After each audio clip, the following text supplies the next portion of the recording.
Good morning. News and hair oil సమర్పిస్తున్న business breakfast షోకి స్వాగతం. బ్రేకింగ్ న్యూస్ చూస్తున్నారు. గత 2 దశాబ్దాలుగా తెలుగు రాష్ట్రాల నుంచి ఇన్ఫ్రాస్ట్రక్చర్ రంగానికి చెందిన సంస్థల్లో అగ్రగామి సంస్థగా ఓ వెలిగిన ఒకప్పుడు కోర్స్ వెలిగిన ల్యాంకో ఇన్ఫ్రా ఈ కంపెనీని మూసివేసే దిశగా ప్రయత్నాలు సాగుతున్నాయి. సో బహుశా ఈ బ్యాంక్రప్సీ ప్రొసీడింగ్స్ ఏవైతే ప్రారంభమయ్యాయో ఒక 12 డర్టీ డజన్ అంటున్నాం మనం ఇప్పుడు. సో 12 కంపెనీల దివాలా సంస్థల జాబితాలో ల్యాంకో ఇన్ఫ్రా ఇప్పుడు అగ్ర స్థానంలో ఉంది. అంటే ముందుగా దీనిపైనే ఈ బ్యాంక్రప్సీ ప్రొసీడింగ్స్ ప్రారంభమై బహుశా ఇన్సాల్వెన్సీ దిశగా సాగే అవకాశాలు కనిపిస్తున్నాయి. లీడ్ బ్యాంకర్ ఎవరైతే ఉన్నారో IDBI bank, so IDBI bank ఈ దిశగా చర్యలు ప్రారంభించింది ఇప్పటికే. సో ఐడిబిఐ బ్యాంక్కి ఫండ్ బేస్డ్ ఎక్స్పోజరే 7,799 కోట్ల రూపాయలు ఉంది ల్యాంకో ఇన్ఫ్రాకి సంబంధించి. అలాగే మరొక నాన్ ఫండ్ బేస్డ్ ఎక్స్పోజర్ 3,349 కోట్ల రూపాయలు ఉంది. మొత్తం కలిపి మోర్ దాన్ 11,000 crores. సో ఈ కంపెనీని మనందరికీ తెలుసు, లగడపాటి రాజగోపాల్ ఫ్యామిలీ దీన్ని ప్రమోట్ చేసింది. ఒకప్పుడు పార్లమెంట్ సభ్యులు, మాజీ పార్లమెంట్ సభ్యులు, కాంగ్రెస్ పార్టీ నాయకులు. సో అటు రాజకీయ జీవితం దివాలా తీసింది, ఇటు కంపెనీ కూడా దివాలా తీసి ప్రస్తుతం ల్యాంకో ఇన్ఫ్రాటెక్ షేర్ హోల్డర్లని నెట్ట నిలువున ముంచివేసింది అనమాట. సో ఇప్పటికే మనకి చాలా కాలం నుంచి ఆల్మోస్ట్ పెనీ స్టాక్ అయిపోయింది ల్యాంకో ఇన్ఫ్రా. ఇప్పటికి కూడా కొంతమంది ఇన్వెస్టర్లు ఆశపడి ఏదైనా ₹1.5-2 దగ్గర మధ్యలో కొనుక్కుంటే మళ్ళీ ఏదైనా రివైవ్ కాకపోతుందా, ₹5-6 పెరగకపోతుందా, ఇటువంటి రకరకాల దురాశతో పేరాశతో కొంతమంది ఇన్వెస్టర్లు ఇంకా ఈ కౌంటర్లో చేతులు కాల్చుకుంటున్నారు. దయచేసి అందరికీ విజ్ఞప్తి ఏంటంటే don't speculate in companies like Lanco Infra or Alok Industries, Samtek Auto, Bhushan Steel, ఇటువంటి కంపెనీల జోలికి మాత్రం దయచేసి వెళ్ళొద్దు. సో రాజగోపాల్కి ఏమైంది, ఆయన చాలా ఆస్తులు ఉన్నాయి. హైదరాబాద్లో విలాసవంతమైన బంగ్లాలు ఉన్నాయి, విజయవాడలో ఉన్నాయి, ఇంకా దేశవ్యాప్తంగా రకరకాల ఢిల్లీలో ఉన్నాయి, బొంబాయిలో ఉన్నాయి, అన్ని చోట్ల ఆయనకి భారీగానే ఆస్తులు ఉన్నాయి. కానీ పోయింది ఎవరు? బ్యాంకులు పోయాయి అంటే మన డబ్బే. So what ever we had deposited, ఇప్పుడు ఆ డబ్బుని రైట్ ఆఫ్ చేసి మేబీ 90% హెయిర్ కట్కి వెళ్ళినా కూడా ఆశ్చర్యపోవడం అవసరం. అంటే ఈ కంపెనీకి ఏవైతే ఇప్పుడు పవర్ ప్రాజెక్ట్స్ ఉన్నాయో, రోడ్ ప్రాజెక్ట్స్ ఉన్నాయో వాటిని అమ్మివేసి కొంతమేరకు రుణాలు వసూలు రికవరీ చేసుకుంటారు. మిగతా డబ్బు అంతా కూడా రైట్ ఆఫ్ చేస్తారు. అది ఎవరి డబ్బు? మన డబ్బు అది. సో ఇటు రాజకీయంగా సంపాదించుకున్న డబ్బుని కంపెనీల పరంగా బ్యాంకుల నుంచి రుణాలు సేకరించి ఆ రుణాలు ఎగ్గొట్టి వాళ్ళు మాత్రం విలాసవంతంగా జెట్ ఫ్లైట్స్లో పెద్ద పెద్ద విలాసవంతమైన బంగ్లాల్లో జీవితం గడుపుతూ కులాసాగా ఉంటారు. పోయింది మాత్రం భారతదేశపు సామాన్య ప్రజలు. సో ఇది మన రాజకీయ నేతల భాగోతాలు. సో ఇటువంటి భాగోతాల అఫ్కోర్స్ వాళ్ళకి తగిన శాస్తి ఇప్పటికే జరిగింది, ఆయన రాజకీయాల నుంచి తప్పుకున్నారు. కాకపోతే పోయిందేముంది, ఆయనకి చిన్నపాటి రాజకీయ కెరీర్ అనేది మిస్ అవుతున్నారు ఆయన, అంతే. అదర్వైజ్ మళ్ళీ రేపు ఇదంతా జనం మర్చిపోయారు అనుకున్నప్పుడు మరొక పార్టీ ద్వారా మళ్ళీ రాజకీయ ప్రవేశం చేస్తారు, మళ్ళీ జనాల నెత్తిన టోపీ పెట్టే ప్రయత్నం చేస్తారు. సో ఇది ల్యాంకో రాజగోపాల్ జీవితం. సో మన విజయ్ మాల్యా గురించో ఇంకొకరి గురించో మాట్లాడుకుంటాం, బట్ మన కళ్ళ ముందే మనం చూస్తున్న ప్రజానాయకుడు, రాజకీయ నాయకుడు ఒకప్పుడు ఓ వెలిగి ఇప్పుడు బ్యాంకుల్ని, ఇన్వెస్టర్లని హతమార్చిన నాయకుడు Lanco Lagadapati Rajagopal. Long live this kind of tribe. ఇక మార్కెట్స్ విషయానికి వస్తే కొద్దిగా ఇటువంటి వాళ్ళని తలుచుకున్నప్పుడు సామాన్యంగానే ఆవేశం వస్తుంది కదండి, మీకైనా నాకైనా. సో అటువంటి చిన్నపాటి ఆవేశం ఇప్పుడు చూశారు మీరు. అదర్వైజ్ మార్కెట్స్, ఏషియన్ మార్కెట్స్ ప్రస్తుతం పాజిటివ్గా ఉన్నాయి. లాస్ట్ నైట్ యుఎస్ మార్కెట్స్ కూడా పాజిటివ్గా ట్రేడ్ కావడం చూస్తాం. అమెజాన్ లాంటి స్టాక్స్, యాపిల్ లాంటి స్టాక్స్, మైక్రాన్ టెక్ లాంటి టెక్ స్టాక్స్లో చాలా హ్యూజ్ ర్యాలీ చూస్తాం. నాస్డాక్ మరొక రికార్డ్ హై దగ్గర క్లోజ్ అయింది. అండ్ ఎకానమీకి సంబంధించి మాత్రం నెగిటివ్ న్యూస్ వస్తుంది ఒకటొకటిగా.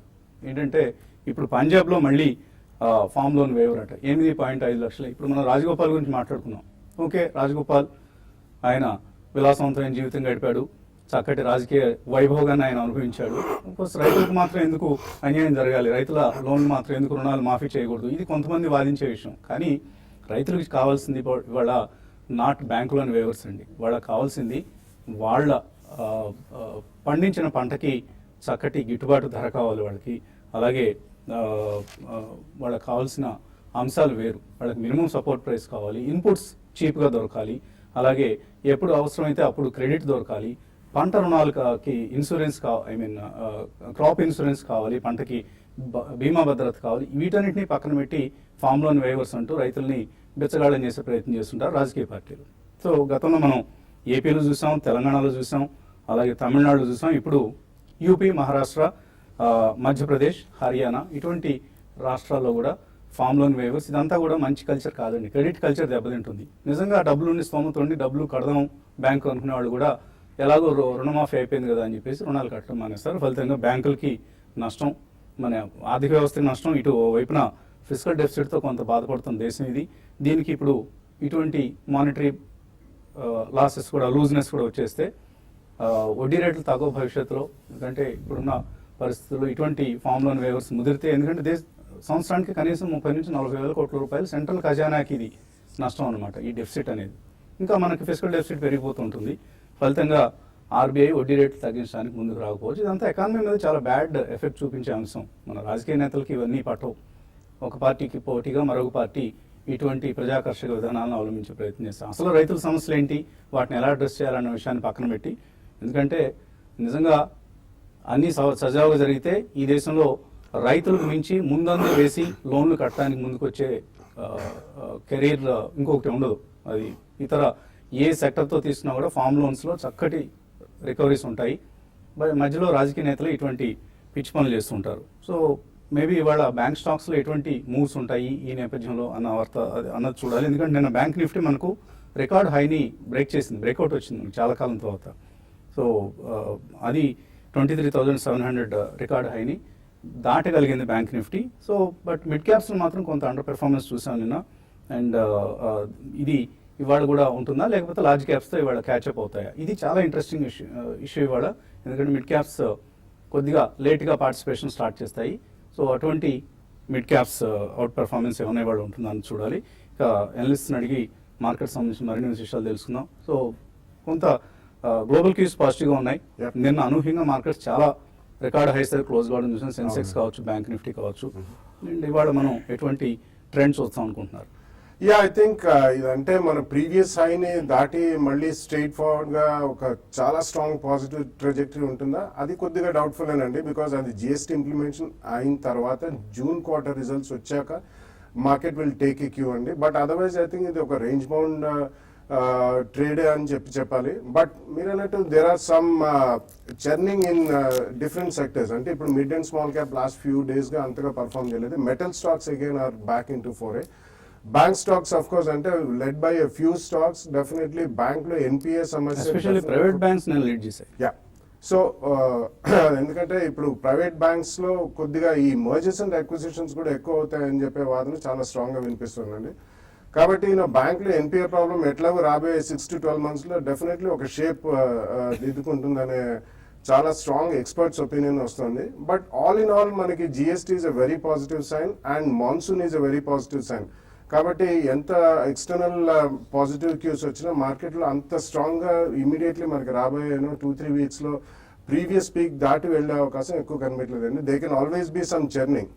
ఆ కారణం వలన సమ్ స్టాక్ అంటే స్టాక్ స్పెసిఫిక్ నిన్న మనకి ఒక అండర్ గార్మెంట్ స్టాక్స్ మళ్ళీ కొద్దిగా స్ట్రాంగ్గా చూసాం. ఎందుకంటే కన్జంప్షన్ లెడ్ థీమ్లో ఆఫ్టర్ జిఎస్టీ కొన్ని సెక్టర్స్ చాలా స్ట్రాంగ్గా లబ్ధి పొందుతాయండి. అండ్ లవబుల్ లాంచ్ని రూపాయి కంపెనీ వాళ్ళు స్టేక్ కొంటున్నారనే వార్త, it's only rumour, not confirm. So అటువంటి ఒక సెలెక్టివ్ స్టాక్స్ కొద్దిగా చాలా స్ట్రాంగ్గా పెరగడం మనం చూసాం. సో రాబోయే 4 to 6 weeks లో ఎక్కడైనా మనకి ఆపర్చునిటీస్ వచ్చినప్పుడు డెఫినెట్లీ స్టే ఇన్వెస్టెడ్ అండి. ఇవన్నీ కూడా సద్దుమణుతాయి రాబోయే 3 to 6 months లో, not with in the next 2 or 3 weeks. But ఎంత నెగిటివ్ న్యూస్ వచ్చినా కానీ పాజిటివ్ క్యూస్ అనేవి కూడా కొద్దిగా లేకపోలేదు. ఈ కారణం వల్ల రాబోయే 4 to 6 weeks లో మాత్రం డెఫినెట్లీ, అండ్ మీరు మెన్షన్ చేసినట్టు very specifically, please stay away from all the announced names in the NPA list. ఇది ఓన్లీ బిగినింగ్ అండి. ఇటువంటివి ఇంకా చాలా వస్తాయి రాబోయే 1 year లో. ఇది ఓన్లీ 25%. మన నేతల కంపెనీలు ఇంకా కొన్ని ఉన్నాయి. Sujana group, so for instance ఇప్పుడు ల్యాంకో అయిపోయింది. నెక్స్ట్ మన స్టేట్స్ నుంచి ఉన్న గ్రూప్స్ లో Sujana is another group. So 12% only 12 companies, 12 పేర్లే వచ్చాయి. అది 25% ఆఫ్ ద టోటల్ ఎన్పిఎస్ అన్న. సో రాబోయే 1 year లో అంటే గత 1 week 10 days గా మనకు కొంతమంది ప్రేక్షకులు కూడా అడుగుతున్నారు జేపీ అసోసియేట్స్ ఫండమెంటల్స్ ఏంటండి, బాగుంటున్నారు. So it's also among the list అండి. So please do not buy any stock. ఒకవేళ మీకు ఎక్కడన్నా ఏ టీవీ స్క్రీన్ మీద పేరు కనిపిస్తే please avoid that. Later on will analyze what is going to happen అని. సో అటువంటివి పక్కన పెట్టి గో విత్ స్ట్రాంగర్ స్టాక్స్. చిన్న రియాక్షన్స్ అన్ని స్టాక్స్ లో వస్తూనే ఉన్నాయండి. అటువంటిప్పుడు స్ట్రాంగ్ స్టాక్స్ లో whether it's high priced or low price, stay invested for the next 1 or 2 years will make very good money.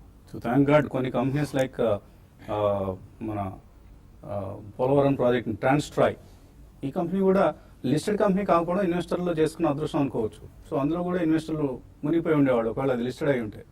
So already అంతకుముందు ఒక కంపెనీ జయలక్ష్మి స్పిన్నింగ్ అని, ఆ కంపెనీ నిర్వాహకాలతో రాయపాటి చాలా వరకు ఇన్వెస్టర్ల సొమ్మును హరించి వేశారు. సో ట్రాన్స్ట్రాయ్ లిస్ట్ కాకపోవడం అనేది కొంత అదృష్టంగా అనుకోవచ్చు. బ్యాంకులు మాత్రమే మునుగుతాయి ఇప్పుడు. సో ఇండైరెక్ట్గా మన డబ్బు బ్యాంకుల ద్వారా ఆయన ఖాతాలోకి వెళ్ళిపోయింది అనమాట. సో టెక్నికల్స్ ఏం చెప్తున్నాయి, ట్రేడర్స్కి ఎటువంటి ఐడియాస్ ఇస్తున్నారు? చూడండి, మార్కెట్స్ నిన్నటి ర్యాలీ తర్వాత అంటే నిన్న ఒక కొంచెం బ్రేక్అవుట్ ఇంకొక 20-30 పాయింట్స్ కానీ నిఫ్టీకి క్లోజ్ అయి ఉంటే బ్రేక్అవుట్ మనకి అప్ సైడ్ వచ్చింది అనుకోవచ్చు. అయినా కూడా మార్కెట్స్ చాలా స్ట్రాంగ్గా క్లోజ్ అయినాయి. కాబట్టి ఇక్కడ నుంచి నిఫ్టీ పరంగా మనకి మళ్ళీ కన్సాలిడేషన్లోకి రావచ్చు. అయితే మిడ్ క్యాప్లో నేను చూసాం కొంత మిడ్ క్యాప్లో సెల్లింగ్ అనేది అంటే ప్రాఫిట్ బుకింగ్ కనపడింది. అట్ ద సేమ్ టైం కొన్ని మిడ్ క్యాప్ స్టాక్స్ మళ్ళీ అవుట్ పర్ఫార్మ్ చేశాయి.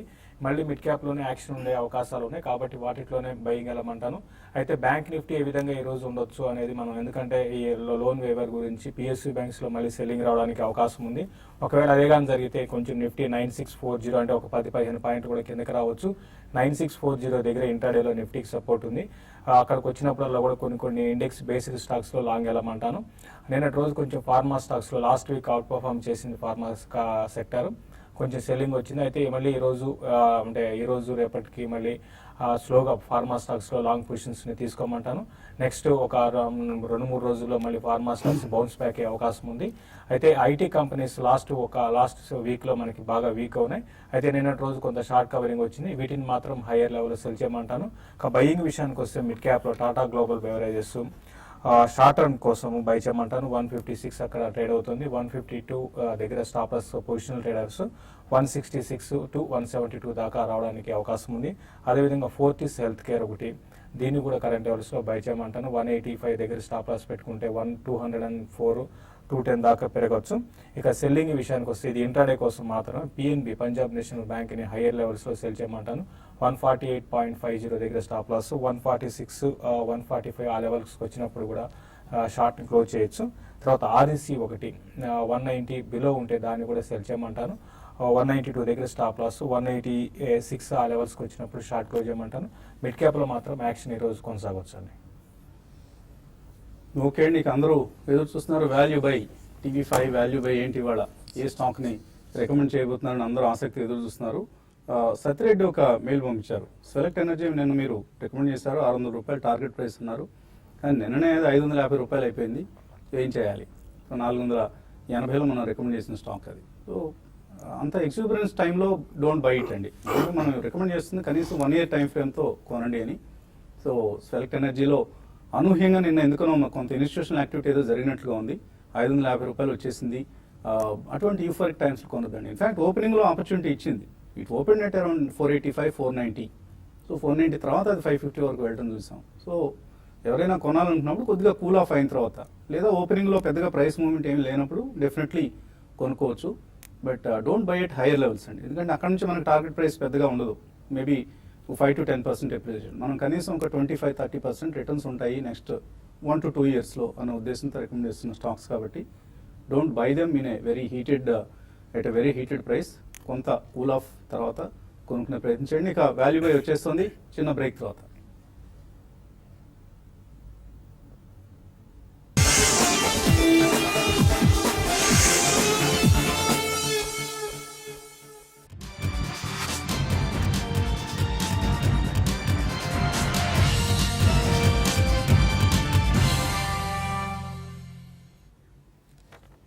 న్యూస్ అండ్ హెయిర్ ఆయిల్ సమర్పిస్తున్న బిజినెస్ బ్రేక్ఫాస్ట్ షోకి తిరిగి స్వాగతం. స్టాక్ మార్కెట్స్లో కనీసం 1 ఏడాది నుంచి 2 ఏళ్ల పాటు చక్కటి మిడ్ క్యాప్ స్టాక్స్లో ఇన్వెస్ట్ చేస్తే మంచి ఫలితాలు ఉండే స్టాక్స్ని వాల్యూ బై పేరుతో రికమెండ్ చేస్తున్న సంగతి TV5 ప్రేక్షకులు అందరికీ తెలిసిందే. ఇవాళ మన value pick Hero MotoCorp, Hero mind Mine, Munjal Showa ఇటువంటి వరల్డ్ క్లాస్ కంపెనీస్ని ప్రమోట్ చేసిన హీరో గ్రూప్కి చెందిన సంస్థ శివం ఆటోటెక్. ఈ సంస్థ హీరో గ్రూప్కి చెందిందని చాలామందికి, ఇన్ఫ్యాక్ట్ కొద్దిమందికే తెలుసు. పర్హాప్స్ కంపెనీని బాగా స్టడీ చేస్తున్న వాళ్ళకి తెలుసు ఇది హీరో గ్రూప్కి సంబంధించిన కంపెనీ అని. సో ఎవరైతే Hero mind mine CMD Sunil Kant Munjal ఉన్నారో ఆయనే శివం ఆటో కూడా చైర్మన్గా వ్యవహరిస్తున్నారు. అండ్ ఆటో యాన్సిలరీస్ రంగానికి చెందిన కంపెనీ ఇది. సో ఆటో యాన్సిలరీస్ భవిష్యత్ అంతా కూడా ఆటో సెక్టర్ అంకెలతో నేరుగా ముడిపడి ఉంటుంది. అది 2 వీలర్స్ కావచ్చు, కార్లు కావచ్చు, కమర్షియల్ వెహికల్స్ కావచ్చు, ఏ రంగానికి క్యాటర్ చేస్తున్న ఆటో యాన్సిలరీ అయినా కూడా. సో ఆటో యాన్సిలరీస్కి బిజినెస్ 2 రకాలుగా వస్తూ ఉంటుంది, ఒరిజినల్ ఎక్విప్మెంట్ మ్యానుఫ్యాక్చరర్స్ అలాగే రీప్లేస్మెంట్ మార్కెట్. ఇందులో ఒరిజినల్ ఎక్విప్మెంట్ మ్యానుఫ్యాక్చరర్స్ అంటే ఓఈఎంస్కి బిజినెస్ చేసే సంస్థలకి, వ్యాపారానికి అయితే మినిమం గ్యారంటీ ఉంటుంది, లాంగ్ టర్మ్ కాంట్రాక్ట్స్ ఉంటాయి కాబట్టి, కాకపోతే మార్జిన్స్ తక్కువగా ఉంటాయి, ప్రాఫిట్ మార్జిన్స్. అదే రీప్లేస్మెంట్ మార్కెట్కి సరఫరా చేస్తే ఆదాయంలో వోల్టైలిటీ, ఒడిదుడుకులు ఉన్నప్పటికీ కూడా మార్జిన్స్ అధికంగా ఉంటాయి. సో మనం ఇవాళ రికమెండ్ చేస్తున్న శివం ఆటోటెక్, హీరో మోటోకార్, బాష్, అలాగే డెన్సో, యమహా, మారుతి సుజుకి ఇటువంటి ఓఈఎంస్కి ట్రాన్స్మిషన్ గేర్స్ అండ్ షాఫ్ట్స్ ఈ ప్రోడక్ట్స్ని తయారు చేస్తూ ఉంటుంది. ఇవే కాకుండా మనకు alternator components, starter motor components and magnetic components, steering components, ఇలాంటి రకరకాల ప్రొడక్ట్స్ అన్నీ కూడా సంస్థ ప్రొడక్ట్ పోర్ట్ఫోలియోలో ఉన్నాయి. సో దేశవ్యాప్తంగా 5 మ్యానుఫ్యాక్చరింగ్ ప్లాంట్స్ ఉన్నాయి శివం ఆటోకి. సో ఇవి గురుగాం, హరిద్వార్, మానేసర్, రోహ్తక్, బెంగళూరు ఈ 5 నగరాల్లో ఉన్నాయి. అండ్ ఆటో కాంపోనెంట్ తయారీ సంస్థలు శివం ఆటోటెక్ ప్రత్యేకత ఏంటి, దీని ప్రొడక్ట్ పోర్ట్ఫోలియో కాకుండా ఇంకేంటి ఉన్నాయి ప్రత్యేకతలు అంటే, దేశంలోనే ఒక రెవల్యూషనరీ నియర్ నెట్ షేప్ టెక్నాలజీని వినియోగిస్తున్న సంస్థగా శివం ఆటోటెక్కి ఒక ప్రత్యేక గుర్తింపు ఉంది. ఇదే కాకుండా సంస్థ ఫండమెంటల్స్లో టర్న్ అరౌండ్ కనిపిస్తుంది. లాస్ట్ 15-16తో పోలిస్తే 16-17లో పెర్ఫార్మెన్స్ బాగా ఇంప్రూవ్ అయింది. అండ్ బెంగళూరు ప్లాంట్ ఈ ఏడాది నుంచి, అంటే లాస్ట్ ఫైనాన్షియల్ ఇయర్ నుంచి ఆపరేషన్ స్టార్ట్ చేసింది, Bengaluru and Rohtak plants. So Bengaluru plant exclusively Bosch ప్రొడక్ట్స్కి క్యాటర్ చేసే ప్లాంట్ అనమాట ఇది. సో బాష్ తయారు చేసే ఫ్యూయల్ ఇంజెక్షన్ సిస్టమ్స్కి అవసరమైన కాంపోనెంట్స్ని శివం ఆటోటెక్ అందిస్తూ ఉంటుంది. సో ఒక పేరున్న కార్పొరేట్ గ్రూప్, హీరో గ్రూప్కి సంబంధించిన కంపెనీ. ఫైనాన్షియల్స్లో టర్న్ అరౌండ్ కనిపిస్తోంది. ఫర్ ఇన్స్టాన్స్ 2017-18కి మనం ఎస్టిమేటెడ్ ఈపీఎస్ వచ్చేసి 4.8 అంటే ₹4.80. దీని మీద maybe if even we apply some 20 PE, it is going to be around ₹96 in the next 1 year. So ఇప్పుడు ₹60 చిల్లర్లో కనిపిస్తుంది మనకి. సో చక్కటి ఎప్రిసియేషన్ ఎక్స్పెక్ట్ చేయొచ్చు. మేబీ 2018-19లో ₹6.5 ఈపీఎస్ కనుక వస్తే it should cross some ₹120 also. So 2 yearsలో డబుల్ అవుతుంది అనే ఉద్దేశంతో ఈ స్టాక్ కొనుక్కోవచ్చు. అండ్ టాప్ లైన్, బాటమ్ లైన్లో కూడా చక్కటి ఇంప్రూవ్మెంట్ ఉంటుంది. అండ్ కోసం మేరకు ఏంటంటే, మొన్ననే కంపెనీ BSEకి ఎక్స్చేంజెస్కి నోటీస్ ఇన్ఫర్మేషన్ ఇచ్చింది, మే నెల సేల్స్ 20% పెరిగాయి అంటూ. So the company is on the right track. So auto components, auto ancillaries ఇండస్ట్రీలో ఎవరైనా ఇన్వెస్ట్ చేయాలనుకుంటే right choice. As of now one of the best చాయిసెస్లో శివం ఆటోటెక్ డెఫినెట్గా ఉంటుంది. So buy the stock with at least 2 years time frame, and you can double your money from this level, Shivam Autotech. So that's today's value dive.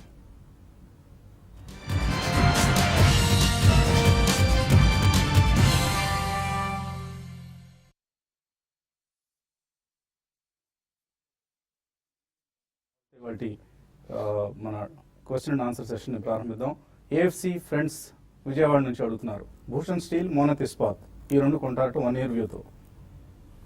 ఏం చెప్తామండి, పొద్దున్న నుంచి మొత్తుకొని చెప్తూనే ఉన్నాం Bhushan steel లాంటి కంపెనీల జోలికి వెళ్ళొద్దండి అని. ఈక్విటీ వాల్యూ 0 అయిపోయే ప్రమాదం ఉందండి భూషణ్ స్టీల్లో. I think we don't track the companies అని చెప్పేస్తే I think that will be a simple answer అండి. లిస్ట్ కూడా వచ్చింది, పదే డైలీ కూడా వస్తూనే ఉంది. Both the companies are in that list, and please avoid the companies. There is nothing in those companies. So బాగా రేట్లు పడ్డాయి కదా అని చెప్పేసి చాలా మంది టెంప్ట్ అవుతున్నారు. ప్లీజ్ అండి, డోంట్ వెంచర్ అవుట్. అటువంటి కంపెనీస్ జోలికి అసలు వెళ్ళొద్దు. పవన్ కుమార్ అడుగుతున్నారు, మహీంద్రా అండ్ మహీంద్రా కొన్నారట ₹1270. అలాగే సుజలాన్ కొందాం అనుకుంటున్నారట, ఆల్రెడీ కొన్ని కొన్నారట, ఇంకా కొనుక్కోవచ్చా? సో ఈ 2 స్టాక్స్ సంబంధించి ఎటువంటి సలహా ఇస్తారు? మహీంద్రా మీరు హోల్డ్ చేయండి అండి. రీసెంట్గా కొన్నట్టున్నారు మీరు. లాంగ్ టర్మ్కి మాత్రం హోల్డ్ చేయండి. ఈ మధ్యకాలంలో అంటే చాలా ఏళ్ల తర్వాత దీంట్లో కొంచెం చిన్న బ్రేక్అవుట్ అనేది వచ్చింది. అది బ్రేక్అవుట్ కొనసాగి నెక్స్ట్ టార్గెట్గా 1420 కానీ దాటిందంటే న్యూ హైస్ వైపు వెళ్ళే అవకాశం ఉంది. షార్ట్ టర్మ్కి 1600 దాకా వెళ్ళొచ్చు. లాంగ్ టర్మ్కి ఇంకా అంతకు మించి కూడా పెరిగే అవకాశం ఉందని ప్రస్తుతానికి మహీంద్రాని హోల్డ్ చేయండి. సుజలాన్ కొనుక్కోవాలనుకుంటే మీకు ఒకటే అండి, ఓపిక బాగుండి ఒక 1.5 year ఉద్దేశం ఉంటేనే కొనుక్కోండి. F&Oలోకి వచ్చిన బాగా వాల్యూమ్స్ కూడా బాగా పెరిగాయి కాబట్టి ఇది 20-22 ఆ జోన్ అండి, అది రెసిస్టెన్స్ జోన్. లాంగ్ టర్మ్కి అది దాటితేనే మేజర్ అప్ ట్రెండ్ ఉంటుంది. అప్పటి వరకు అటు 80 నుంచి 20 మధ్యలో ట్రేడ్ అయ్యే అవకాశాలు ఎక్కువ ఉన్నాయి. కాలర్ లైన్లో ఉన్నారు. చెన్నై నుంచి గోపాలకృష్ణ. హలో హలో, అడగండి గోపాలకృష్ణ. నేను ఇండియన్ బ్యాంక్ 355 రూపాయలు కొన్నాను లాస్ట్ మంత్. ఉమ్. ఉంచమంటారా అమ్మేయమంటారా? అంటే ఎంతకాలం హోల్డ్ చేద్దాం అనుకున్నారండి ఇండియన్ బ్యాంక్? నేను 1 year హోల్డ్ చేద్దాం ఉంచాను. 1 year హోల్డ్ చేసే ఉద్దేశంతో కొన్నారు. ఇండియన్ బ్యాంక్ హోల్డ్ చేయొచ్చా? I think ఉన్న banks లో this is one of the decent banks అండి. అంటే in terms of NPA issues, I think they have been reasonably better than the others. కాబట్టి మీరు 1 year holding తో ఉంచుకున్నా మీకు ఎక్కడన్నా ఒక 10-12% profits in the next 6 months or 9 months వస్తే మాత్రం తప్పకుండా ఒకసారి ప్రాఫిట్స్ బుక్ చేయండి. పిఎస్సి బ్యాంక్స్ లో ప్రాఫిట్ ఎక్కడున్నా ఒకసారి తీసుకుని, ఎందుకంటే ఇవన్నీ లిక్విడిటీ ఎక్కువ ఉన్నవి అండ్ ఈ బ్యాంకులో కూడా చాలా విలీనాలు జరుగుతాయని, మర్జర్స్ అండ్ అక్విజిషన్స్ రాబోయే 2-3 years లోనే చాలా స్ట్రాంగ్ వార్తలు వస్తున్నాయి, అది జరిగి కూడా తీరుతుంది. కాబట్టి whenever you get profits in public sector banks, please take them off the table. తర్వాత నెల్లూరు నుంచి సునీత లైన్ లో ఉన్నారు. Hello hello, good morning sir. Morning అండి, అడగండి సునీత. జిందాల్ స్టీల్, జిందాల్ స్టెయిన్లెస్, ఇండియా బుల్స్ రియల్ ఎస్టేట్ సార్, ఇది తగ్గినప్పుడు కొనుక్కోవచ్చా? Jindal Steel and Indiabulls Real Estate. ఇప్పుడు Indiabulls Real Estate recent days లో బాగా పెరుగుతున్న స్టాక్ అండి. మనకి చూస్తుంటే ఇది ఒక జస్ట్ ఒక 4-5 నెలల క్రితం ఇది 80 రూపాయలు ఉండేది. కాబట్టి తగ్గుతున్నప్పుడు కొనుక్కోండి కొంచెం, ఎందుకంటే ఇది హైబ్రిడ్ స్టాక్స్ లో కరెక్షన్ స్టార్ట్ అయిందంటే ఇండియా బుల్స్ కొంచెం పడ్డం కూడా ఎక్కువగానే ఉంటుంది. కాబట్టి కరెక్షన్స్ లో ఇండియా బుల్స్ కొనుక్కోమని చెప్తాను. జిందాల్ స్టీల్ కూడా రీసెంట్ డేస్ లో బాగానే స్ట్రెంత్ కనపరుస్తుందండి. అయితే మిగతా స్టీల్ కంపెనీస్ లాగా ఇది పెరగలేదు. ఇది లాంగ్ టర్మ్ కొనుక్కోండి, అది కూడా కరెక్షన్స్ లో కొనుక్కోండి. ప్రస్తుతం ఇది కన్సాలేషన్ జోన్ లో ఉందండి. తర్వాత నగేష్ రెడ్డి లైన్ లో ఉన్నారు. హలో హలో అడగండి నగేష్. Hello sir. అడగండి. టీవీ రిమోట్ మ్యూట్ లో పెట్టి మాట్లాడండి. సార్ ఆంధ్ర బ్యాంక్ గురించి తెలుసుకోవాలి సార్. ఏమండి? Andhra bank shares sir. Andhra bank shares కొన్నారా మీరు? ఏ రేట్లో కొన్నారు? సార్ ఇప్పుడు కొనాలనుకుంటున్నాం సార్. ఇప్పుడు కొందాం అనుకుంటున్నారు. అదండి, ఆంధ్ర బ్యాంక్ షేర్లు కొనకండి. ఆంధ్ర బ్యాంక్ అంటే కూడా ఒకవేళ పిఎస్సి బ్యాంకింగ్ స్పేస్లోనే ఉండాలి అనుకుంటే మీరు స్టేట్ బ్యాంక్ ఆఫ్ ఇండియా కొనుక్కోండి, లేకపోతే బ్యాంక్ ఆఫ్ బరోడా లాంటి పెద్ద బ్యాంక్స్ కొనుక్కోండి. ఇటువంటి బ్యాంక్స్ జోలికి వెళ్ళొద్దు. ఆర్ అసలు ఆల్టుగెదర్ మీరు ప్రైవేట్ బ్యాంక్స్లో ఎంటర్ అయితే ఇంకా సేఫ్గా ఉంటారు. సే ప్రైవేట్ బ్యాంక్స్లో ఎటువంటి బ్యాంక్స్ మీరు రికమెండ్ చేస్తారు? There are a lot of banks అండి. ఇప్పుడు మనకి federal bank is doing very well in terms of performance, stock price కూడా, అండ్ ఎన్పిఏ ప్రాబ్లం కూడా బాగా address. So federal bank is there. అలాగే కరూర్ వైశ్య బ్యాంక్, ఇటువంటి south India based private sector banks చాలా, except maybe Dhanalakshmi bank వదిలేస్తే Lakshmi Vilas bank, ఇవన్నీ కూడా they cleaned up majority of the assets అండి. కాబట్టి అటువంటి వాటిలో చిన్న డిప్స్ లో city union bank is there. So ఇటువంటి కొనుక్కోండి. Or maybe the bigger banks like IndusInd Bank or maybe Yes Bank, definitely ఇటువంటి వాటిలో మీరు డిప్స్ లో కొనుక్కోవచ్చు. ఓకే అండి. తర్వాత కాలర్ హైదరాబాద్ నుంచి టీవీఎన్ రావు. గుడ్ మార్నింగ్ ఆలోచన అండి. మార్నింగ్ అండి. చిన్న సజెషన్ అండి. ఇప్పుడు పీవైటీ సబ్స్క్రైబర్ కి ఫండమెంటల్ ఫిక్స్ చెప్తున్నారు ఎవ్రీ వీక్. అవునండి. తర్వాత ఇవి వాల్యూ బై కూడా వస్తున్నాయి కదా డైలీ. అవునండి. ఇప్పుడు ఇవి నంబర్ ఆఫ్ కంపెనీస్ చాలా ఎక్కువైపోతుంది, అన్నింటిలో ఇన్వెస్ట్ చేయాలని కష్టం కదా. అవునండి. అందుకని ఏమైనా ఒక 2 గ్రూప్స్ గా మీరు డివైడ్ చేసి ఫస్ట్ ప్రిఫరెన్స్, సెకండ్ ప్రిఫరెన్స్ అలా ఏమైనా, అంటే మళ్ళీ మేము స్క్రూటనైజ్ చేయాలంటే మాకు అంత ఇది లేదు నాలెడ్జ్. కరెక్టే అండి. అంటే ఇప్పుడు మనకి 6 నుంచి 7,000 కంపెనీలు లిస్ట్ అయి ఉన్నాయి. ఇందులో కనీసం ఒక 500 కంపెనీలు the best companies to invest అని మనం అనుకుంటే, మనం రికమెండ్ చేయడానికి సంవత్సరంలో రోజుకు ఒక స్టాక్ని రికమెండ్ చేసినా కూడా సంవత్సరంలో మనం మొత్తం స్టాక్స్ని రికమెండ్ చేయలేమండి. సో అందుకని బుల్ మార్కెట్స్లో మంచి స్టాక్స్ని పిక్ చేయడం అనేది ఒక అందరికి కావాల్సిన అంశం కాబట్టి, ఎక్కువ మంది అడుగుతున్నారు కాబట్టి మనం రోజుకు ఒక స్టాక్ని రికమెండ్ చేస్తున్నాం. మేబీ ఈ సంఖ్యను తగ్గించండి అని మీరు అడిగితే చూద్దామండి. Let us see.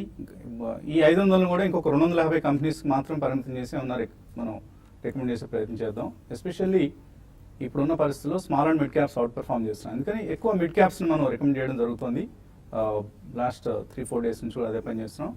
అండ్ మీరే సెలెక్ట్ చేసుకోవాలి వాటిలో మీరు ఇష్టపడే రంగాలు ఏంటి, మీరు ఇష్టపడే స్టాక్స్ ఏంటి అన్నది మీరే పిక్ అండ్ చూస్ చేసుకోగలిగితే బాగుంటుంది. బట్ కొన్నిసార్లు మేబీ రేటింగ్ ఇచ్చి చూద్దాం. 5 star rating or 4 star rating అలా ఇస్తే ఏమైనా కొంతవరకు మీకు ఏమైనా ఉపయోగం ఉంటుందేమో. You can only go for 5 star rated companies or strong buy recommendation, అటువంటివి ఏమైనా అడ్జెక్టివ్స్ వాడే ప్రయత్నం చేద్దాం. లెట్ us see అండి. సో ఇక కార్యక్రమాన్ని ఇక్కడితో టీవీ 5లో ముగించి యూట్యూబ్ ప్రసారాల్లో కలుసుకోవాల్సిన సమయం. సో యూట్యూబ్ ప్రసారాల్లో కలుసుకున్నప్పుడు చాలా ఇంట్రెస్టింగ్ ఇష్యూస్ ఉన్నాయి మాట్లాడుకోవడానికి అండ్ రకరకాల రికమెండేషన్స్ కూడా మన అనలిస్ట్ ఇచ్చేందుకు సిద్ధంగా ఉన్నారు. Keep watching TV5.